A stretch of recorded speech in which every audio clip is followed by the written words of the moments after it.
Hoy hablaremos de 10 de los peores falsos amigos entre el español y el inglés.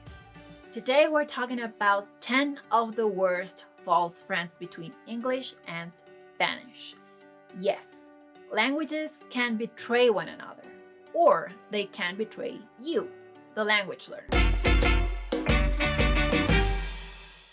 Because of Latin, there are words like nación, nation, constitución, constitution, actividad, activity. Overall, they mean the same thing and have a similar spelling in both languages. But beware, things are not always that straightforward. In English, the word actually is used to emphasize that something is true. But the word actualmente in Spanish actually means currently. So, use de hecho or en realidad as an equivalent of actually. Actually, do you still follow?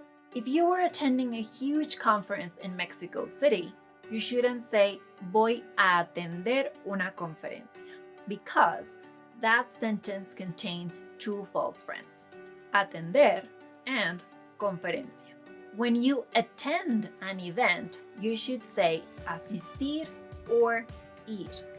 And a conference in Spanish is called congreso. So, to talk about that huge conference you're attending in Mexico City, you may say, asistiré a un congreso en la Ciudad de México. Or, iré a un congreso en la Ciudad de México. Can you think of other false friends in these sentences? Let me know in the comment section if you were able to detect them. If you think that billion and billón stand for the same amount, tus bolsillos pueden terminar vacíos. You might empty your pockets. The equivalent of billion in Spanish is mil millones, while billón actually means trillion. Huge difference, right? Speaking of differences, if you want to learn Spanish in a fun and easy way, why don't you sign up to our free Spanish training on our website? By doing so, you'll discover a method called conversation-based chunking that, linguists say, can cut the time you need to learn Spanish in half. That will certainly save you a couple of billions of wasted seconds and tears of frustration. Not exaggerating. Click on the link in the description to find out more. If your pet is lying on the carpet, you should say, mi mascota está descansando en la alfombra. If you say carpeta instead, you won't be referring to the carpet, but to a folder. I know, pets can't be bothered and may lie on both folders and carpets on equal measure. So make sure you use the correct word in Spanish to refer to each of them. I was massively embarrassed because of this word a couple of years ago. Estaba hablando con una amiga canadiense. I was talking to a Canadian friend and I was telling her about a time I had had a terrible cold, but I used the word constipated. Why? Because constipada or constipado in Spanish means to have a cold. She obviously laughed at me and said, eso no es lo que quieres decir. That's not what you want to say. And then it hit me. Constipated has to do with the vowels, while constipado has to do with the nose. They both mean clogged, but refer to different parts of the body. If you want to say constipated in Spanish, say estreñido. If you don't want to feel as embarrassed as I felt when I said constipated instead of I had a cold, say estoy embarazada only if you are pregnant. Yes, embarazada means pregnant. So if you ever feel tempted to use this word to express how embarrassed you are, imagínate con una panzota. Imagine yourself with a huge belly.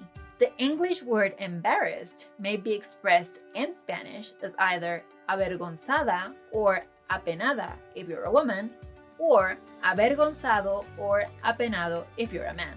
If you are looking for the exit, don't say, ¿Dónde está el éxito? Because you might end up talking to a life coach. And that might be somewhat problematic if there's a fire, for instance. Éxito in Spanish means success.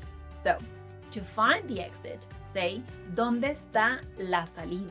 Si estás en la tienda y tienes una lata en las manos, if you're in a store and have a can in your hand, no menciones la palabra preservativo to refer to preservatives. Preservativo in Spanish is a fancy word for condom or condón. So, in the context of food, you want to say conservador.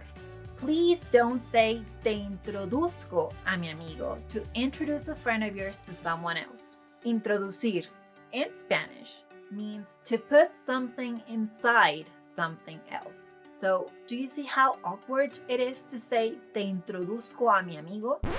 Imagine saying that on a double date. Que oso, how embarrassing. Instead, say te presento a mi amigo. Quizás te hayas dado cuenta, you might have realized that there are words you thought meant something else. Cuéntame en los comentarios. Let me know in the comments which words surprised you the most. But before you do, remember not to use realizar as an equivalent of to realize. Realizar means to do or to perform in Spanish. For example, encontraron las ruinas al realizar las excavaciones. They found the ruins while excavating. So, to say you've realized something, use the chunk me di cuenta de.